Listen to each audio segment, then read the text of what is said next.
travelling, donc c'est une métaphore à propos d'une technique de cinéma qui consiste à suivre avec la caméra un objet mobile dans son mouvement en s'en approchant ou en s'en éloignant, de façon à voir des aspects qu'on ne voit pas normalement. Donc là, l'idée, en fait, était de suivre un objet qui, en l'occurrence, la formation de l'État albanais à partir des années 1920, donc disons après la séquence des guerres entre 1912 et 1922 pour ce qui est de l'Empire ottoman et des Balkans, et jusqu'en 1939, donc de suivre ce processus de formation d'un État dans cette région balkanique, en l'occurrence l'État albanais, dans son mouvement, si on veut, en s'en approchant et en s'en éloignant, c'est-à-dire en fait en, en utilisant des focales un petit peu différentes. Bon, c'est là où la métaphore a ses limites, mais bon, en gros, ça veut dire que l'ouvrage rassemble des chapitres qui ont avec des approches un peu différentes. Donc d'abord une approche en termes de plus euh, mobilisation politique et comment dirais-je, et politique publique, puis en prenant plus la question de l'espace en tant que tel, en tant que sous-objet de la formation de l'État, et puis enfin des trajectoires personnelles ou familiales. Voilà. Et de façon donc à voir cette formation de l'État sous des aspects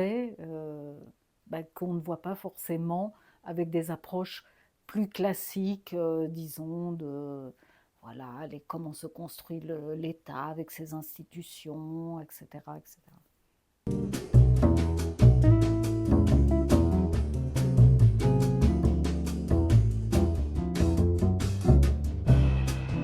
Alors, justement, disons qu'un des aspects peut-être moins visible dans les études plus traditionnelles est cette dimension post-ottomane, puisque bon, il y a, enfin, il y a évidemment le discours,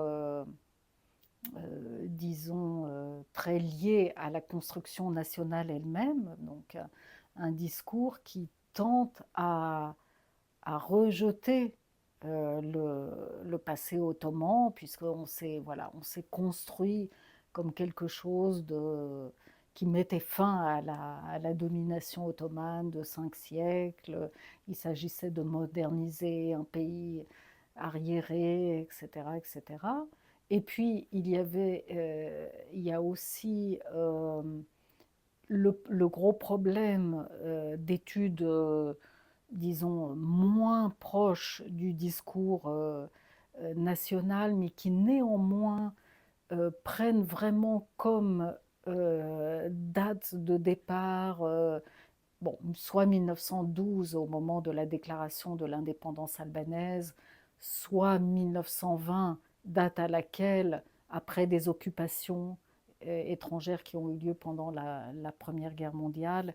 il y a un vrai redémarrage, disons, de cette construction stato-nationale,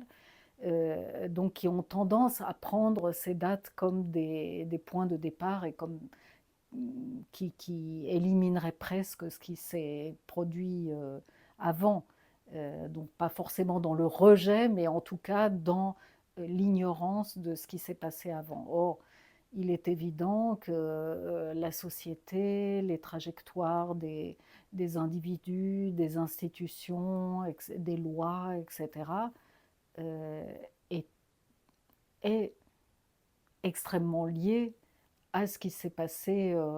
avant. Donc il y a d'autres temporalités à prendre en compte, et la dimension post-ottomane, ce n'est pas la seule dimension qui est importante à prendre en compte. Il y a aussi des dimensions éventuellement même d'ailleurs post-habsbourgeoises, puisque en fait la double monarchie a joué aussi un rôle important dans le développement de l'identité nationale albanaise et dans la création d'une entité nationale albanaise, notamment en lien avec le contrôle de l'Adriatique. Mais bon, la dimension post-ottomane, sachant que ces territoires qui se retrouvent faire partie d'un État-nation albanais euh, ont été faisait partie intégrante de l'Empire ottoman pendant plusieurs siècles. Donc la socialisation des individus, de ceux qui dirigent, et des autres, bon, c'est pour en tout cas toute une partie de la société s'est faite à l'époque ottomane. Les lois sont encore en grande partie, par exemple, des lois comme la loi sur la terre ou même tout ce qui régit le droit familial et d'autres types, même le droit pénal, etc., continuent à exister tels qu'ils sont dans l'Empire ottoman jusqu'à vers la fin des années 20, avant que de nouvelles lois ne soient faites. Voilà, tout ça fait qu'il y a une dimension post-ottomane à prendre en compte, qui n'est pas que une dimension comme le voudrait justement, disons, une certaine historiographie qui peut suivre d'un peu trop près le discours national et nationaliste, qui voudrait que ce soit une dimension liée à, je sais pas, une idée d'arriération, de conservatisme, etc., uniquement. Donc, au contraire, la dimension post-ottomane, elle peut être, enfin, la question je sais pas, de la modernisation, par exemple, peut être, enfin, doit être envisagée aussi dans une certaine continuité avec l'Empire ottoman, puisque il y avait déjà des politiques ou des courants venant d'en bas, modernisateurs, qui ont affecté une partie des acteurs que l'on retrouve dans les années 20, enfin surtout dans les années 20 et un peu moins dans les années 30.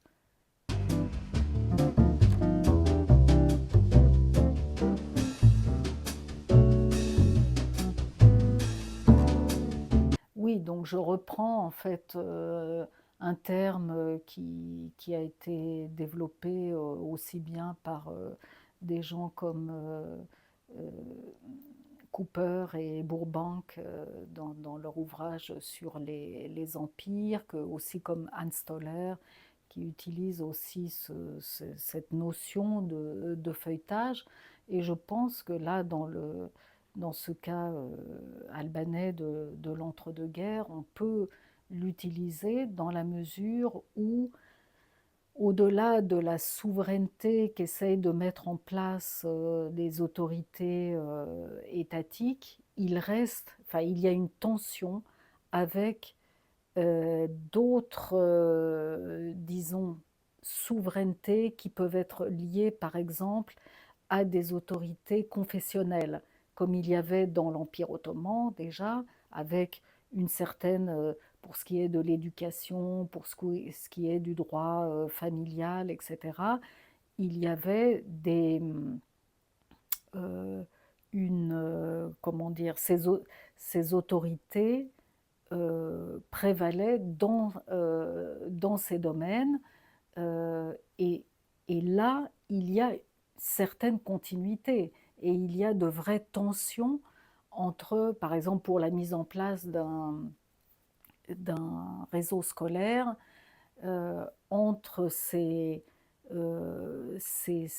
lieux et ces acteurs qui se considèrent avoir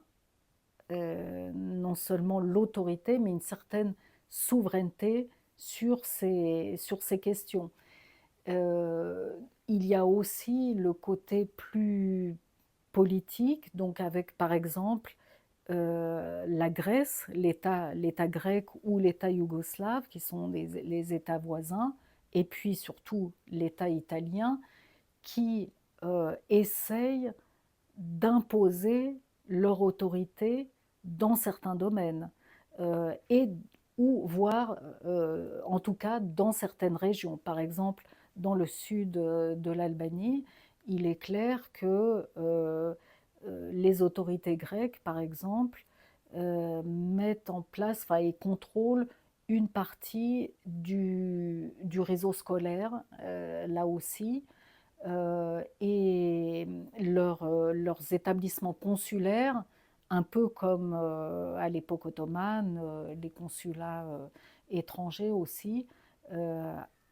avaient des prérogatives sur un certain nombre de dimensions de la vie des individus. L'Italie, évidemment, avec sa politique, disons, impériale, tente à intervenir dans de nombreux domaines aussi à cette époque, et, enfin, et de plus en plus, et elle de plus en plus à partir des années 30, aussi bien le domaine économique, par exemple, la banque centrale albanaise est dirigée depuis Rome. Voilà, donc c'est pourquoi je pense que on peut considérer qu'il y a un feuilletage de la souveraineté en Albanie à cette époque.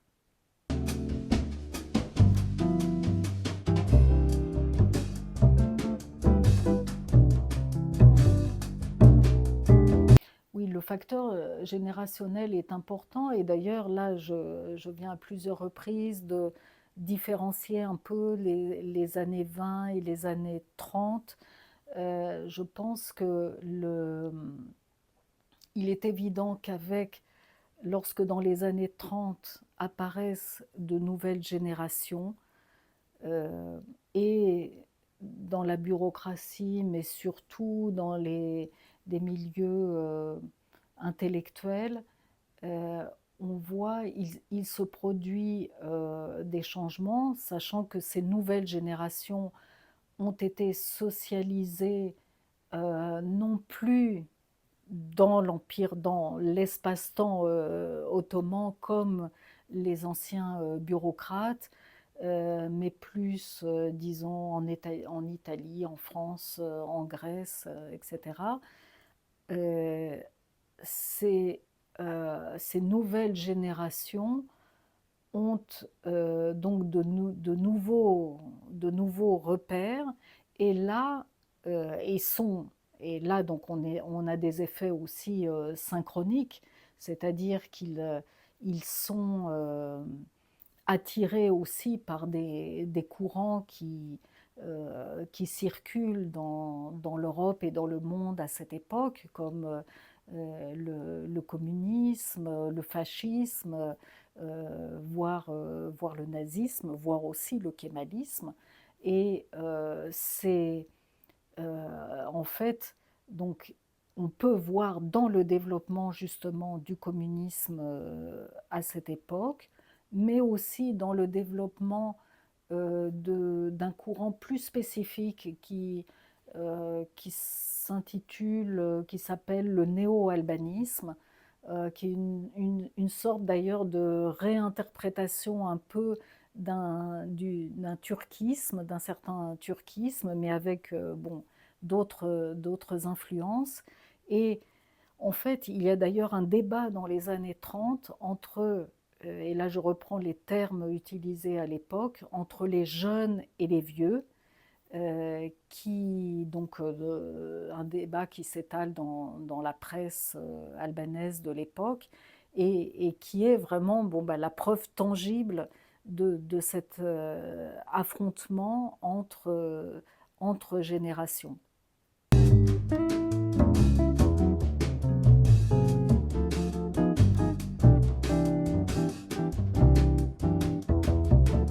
effectivement, dans le livre, donc comme je le disais au début, la dernière partie s'articule autour de trajectoires soit individuelles, soit familiales, enfin dans un cas familial. Alors là, je pourrais vous donner un exemple à travers le chapitre qui concerne la trajectoire d'une jeune femme, Nejmiye Zaimi, qui est issue d'une famille du sud du pays, une famille, disons, de cette classe moyenne émergente d'anciens dont le père était un bureaucrate ottoman. Donc là, on voit bien aussi euh, cette transition ottomane, post-ottomane. Son père devient bureaucrate dans l'Albanie de l'entre-deux-guerres et enfin, plus spécifiquement dans la gestion, par exemple, de salines. Enfin, il occupe différents postes, mais notamment dans la gestion de salines dans la région de Vlora. Ses fils, au moins un de ses fils ou de ses gendres, en fait, eux, pendant la période de la Première Guerre mondiale, ce qui est aussi une période un peu de discontinuité, mais qui a des impacts très importants sur l'entre-deux-guerres. En fait, ils partent euh, aux États-Unis à cette époque et ils font plus ou moins fortune, ce qui leur permet ensuite d'investir, par exemple, dans des hôtels dans la nouvelle capitale Tirana. Donc là, on a voilà, des transformations dues à ces discontinuités. Et en fait, cette jeune fille qui est née, là je ne veux pas dire de bêtises, mais vers 1906, enfin j'ai oublié là, donc va faire des études dans une école américaine. Donc là aussi, on a, à partir de cette époque, un investissement aussi fait par les... Et ça, c'est un peu un retour de la présence aussi de ces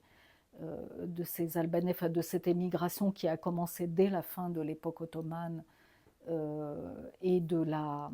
mais aussi dès la fin de l'époque ottomane. Donc là, on voit bien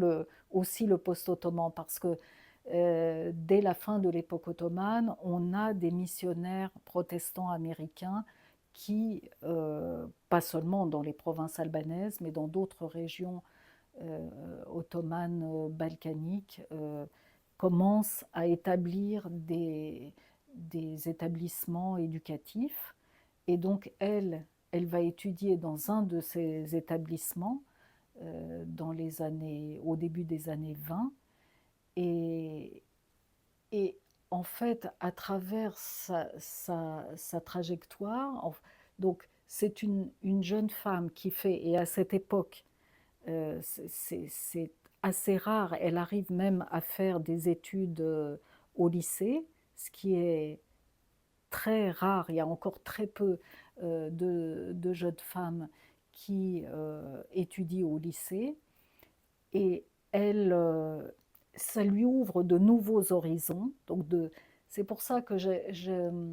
à travers ce type d'exemple, je préfère parfois dire qu'on a un peu un passage, en fait, c'est pas plus qu'un passage de l'empire à l'État-nation, c'est plus un passage d'un horizon multipolaire qui existait aussi à l'époque ottomane à un nouvel univers multipolaire. Et là, il est évident que ce qu'on voit à travers son exemple, c'est que les États-Unis deviennent, mais aussi l'Europe, elle parle aussi dans ses mémoires, puisque le chapitre, je le bâtis à partir de ses mémoires qu'elle a publiées dans les années 30 en anglais aux États-Unis. Euh,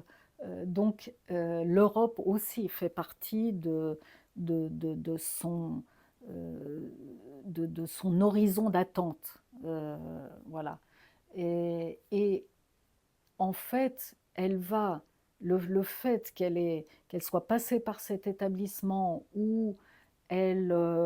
elle est face à de nouvelles pratiques, de nouvelles même des pratiques culinaires, de manger aussi des carottes râpées, par exemple, c'est quelque chose de tout à fait nouveau pour elle. Manger du porc, parce qu'en fait, donc là, euh, en quelque sorte, euh,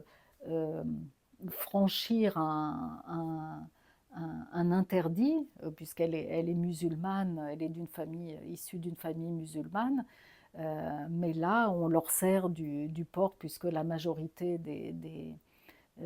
autres élèves sont des chrétiennes. Donc,